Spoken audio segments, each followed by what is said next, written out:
Camarades, il faut enterrer tous les ennemis du peuple.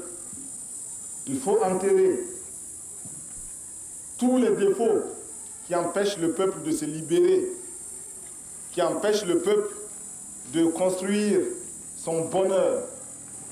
Si depuis 20 ans, chaque week-end, les femmes puisaient de l'eau comme elles le font, il y a longtemps que nous aurions rempli 20 barrages à Pau. Le pays n'est pas pauvre. Au contraire, il y a des ressources. En vous mettant au travail pour construire ces 20 villas, en vous mettant à la tâche, vous avez décidé de vous prouver à vous-même que vous êtes capable de transformer la réalité de cette ville de Pau. En effet, vous pouvez la transformer, cette réalité. Mais pour cela, il faut bannir de vos rangs les paresseux. Ceux qui ne veulent pas travailler. Il faut bannir de vos rangs les féodaux, les équilibristes. Ceux qui croient que ce chantier est pour eux l'occasion de devenir de petits patrons pour les élections futures. Tous ces gens, tout cela, il faut les mettre de côté. Il faut bannir de vos rangs les maris qui n'autorisent pas leurs femmes à aller sur les chantiers.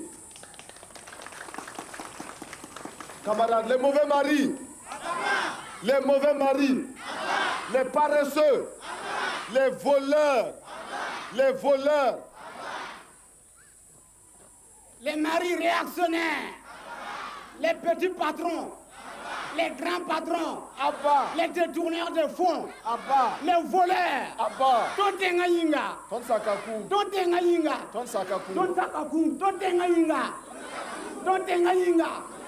vive la révolution, vive le capitaine Thomas Sankara. On ne peut pas se développer sans mobilisation. Nous ne pouvons pas nous développer si le peuple lui-même ne prend pas son destin en main. C'est le peuple qui doit construire le pays. Ce n'est personne d'autre. C'est 20 villas aujourd'hui. Demain, ça sera 20 écoles. Ça sera 20 dispensaires. Ça sera 20 maternités.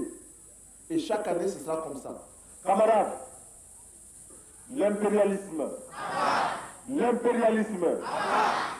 colonialisme, le néocolonialisme, le fantocisme, les voleurs, les paresseux. Preuve qu'il intègre correctement la révolution et c'est effectivement un camarade. Monsieur le Président, est-ce que vous pensez que cet enthousiasme va durer longtemps?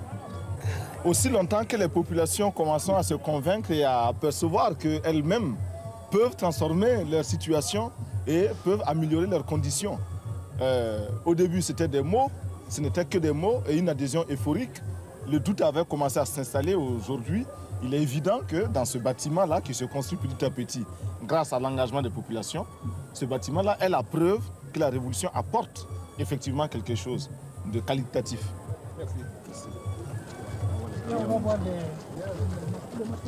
Pour surveiller et encadrer le chantier, un commissaire politique a été nommé. Il peut s'appuyer sur les CDR, Comité pour la défense de la Révolution, formés surtout de jeunes très actifs. Dès son accession au pouvoir, le capitaine Sankara a effrayé certains milieux qui le considèrent comme étant l'homme de Kadhafi, l'homme de la Libye. L'homme de la Libye, peut-être que la Libye a des hommes. En tout cas, il n'en a pas ici. Et en tout cas, ce n'est pas moi. Je suis au contraire un voltaïque qui connaît ses réalités, la misère de son peuple et qui voit aussi comment ailleurs d'autres ont eu le courage de prendre leurs responsabilités.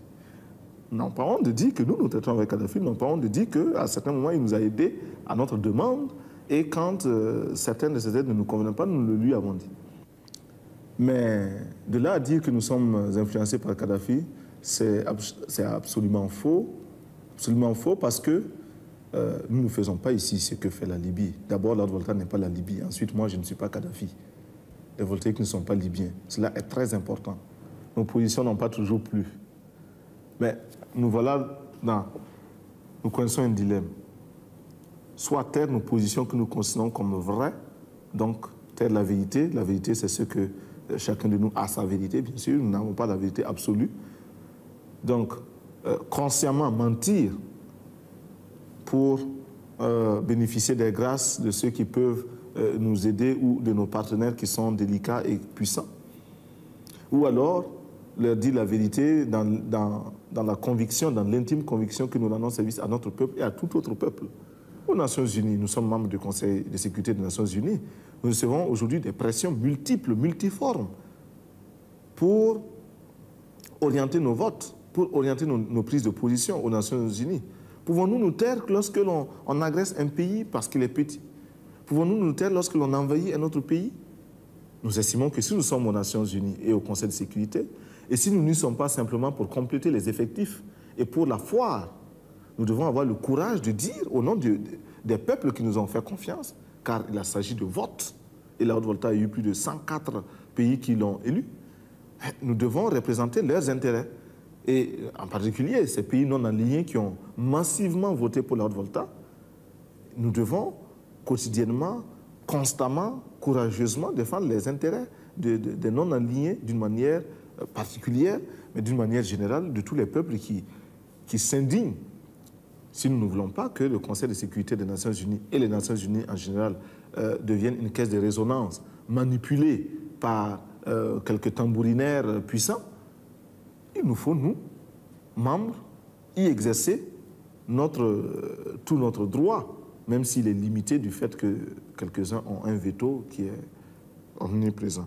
Nous avons donc des pressions. Mais malgré tout, une grande puissance comme la France, comme les États-Unis ou comme l'Union soviétique, s'ils décident de retirer une partie de l'aide qu'ils vous apportent actuellement, peuvent vous mettre dans de graves difficultés intérieures. Mais c'est vrai. C'est la raison pour laquelle nous sommes obligés de lutter contre l'impérialisme et ses manifestations. L'impérialisme, aujourd'hui, sait qu'il est très important, il est plus utile pour lui de nous dominer culturellement, beaucoup plus que militairement. La domination culturelle est la plus souple, la moins coûteuse, la plus efficace. Et c'est pourquoi nous disons qu'aujourd'hui, pour renverser le régime de Haute-Volta, il n'est peut-être pas nécessaire d'amener des mercenaires puissamment armés. Il suffit simplement d'interdire l'importation du champagne ou du rouge à lèvres, je ne sais pas, ou des vernis à ongles.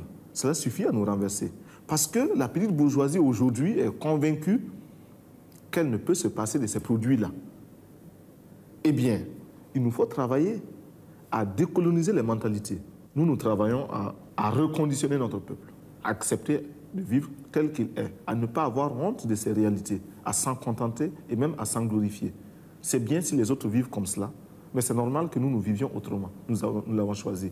Ils n'ont pas hésité à dire à d'autres pays, par exemple l'Union soviétique, que nous refusions une aide de l'Union soviétique qui n'était pas, de notre point de vue, à la hauteur de notre attente. Nous nous sommes expliqués et je pense que nous nous sommes compris. La révolution, si elle promet un avenir radieux, elle part d'abord de sacrifices permanents. Et ces sacrifices, nous sommes décidés à les assumer. Et nous formons quotidiennement notre peuple à les accepter. Nous savons qu'ils sont lourds, très lourds. Ces sacrifices, nous avons demandé aux fonctionnaires de renoncer à une partie de leurs indemnités, parce qu'ils sont des privilégiés. Cela, vous vous en doutez, ne peut pas être bien accueilli partout. Ces sacrifices, nous demandons aux voltaïques de se mobiliser. Si ailleurs, si dans certains pays, on a pu détourner un fleuve, en Volta, nous pouvons bien le faire parce que nous avons des bras aussi vigoureux. Ces sacrifices, nous les imposons au gouvernement, aux membres du gouvernement auxquels nous imposons un rythme de vie, un train de vie très modeste. Nos ministres ne sont pas autorisés à voyager en classe première, en première classe dans les avions. Ils prennent les classes touristes. Et même quand il est possible de les faire voyager par les avions charter, nous le faisons. Nous avons suspendu pour une longue période les brasseurs d'air, l'air conditionné dans les bureaux, etc. Nous avons supprimé les indemnités des ministres, du président, etc. Nous les avons tous ramenés à leur salaire d'instituteurs quand ils étaient instituteurs, de professeurs, de médecins ou de capitaines, dépouillés de toute autre indemnité. nous avons donc nous refaisons notre service national. Au lieu de 18 mois, il sera maintenant de 12 mois. Mais au lieu d'être simple, exclusivement militaire, le métier des armes, 18 mois, et après on en garde certains, les autres sont renvoyés, non. Ce sera un service où il faudra apprendre bien sûr le maniement des armes pendant un certain temps, une période donnée, mais une autre période, à peu près les 3/4 du temps du service, ces 3/4 seront consacrés à la production, sous l'encadrement militaire bien sûr. Pourquoi nous faisons cela? D'abord, nous disons que la défense du peuple incombe au peuple. Et il faut que le peuple se mobilise, il faut que le peuple soit en armes, car nos ennemis sont nombreux, tout le monde n'acclame pas la révolution voltaïque, et tout le monde n'a pas entré la hache de guerre contre nous. Et aussi, nous estimons qu'il n'est pas question de confier la défense du peuple à une minorité, si spécialisée soit-elle. Non, c'est le peuple qui se défend. Et c'est le peuple qui décide de faire la paix quand il ne peut plus poursuivre la guerre. C'est le peuple qui décide du budget de l'armée. C'est le peuple qui décide de ce que doit être l'armée. Il ne faut pas qu'il y ait une armée, une aristocratie au-dessus du reste du peuple. Nous voulons casser cela. Et même nos galons, nous voulons transformer tout cela pour que l'armée, enfin le militaire se fonde dans son peuple. Mais les militaires voltaïques auront à produire, à participer à la production agricole, plus tard industrielle, et d'une manière générale à la vie économique. Et déjà, nous enregistrons des succès, des résultats très, très, très positifs dans toutes les casernes, répondant à un mot d'ordre que nous avions lancé il y a un certain nombre, il y a quelques mois.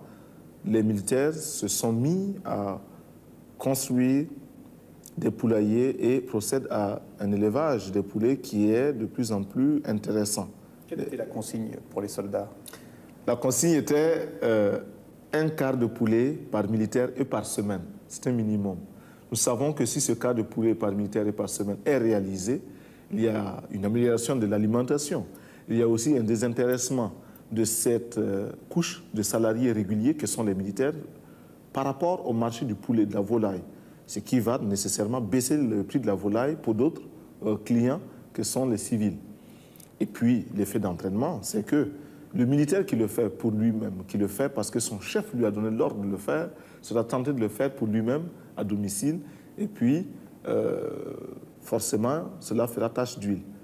Bon, du reste, déjà, certains militaires ont estimé que ce mot d'ordre, un quart de poulet par militaire et par semaine, n'est pas suffisant. Et ils font un demi-poulet. Et il y en a même qui prétendent qu'ils feront un poulet par militaire et par semaine. Nous ne demandons que cela, parce que la révolution, c'est aussi vivre dans l'opulence, c'est vivre dans le bonheur.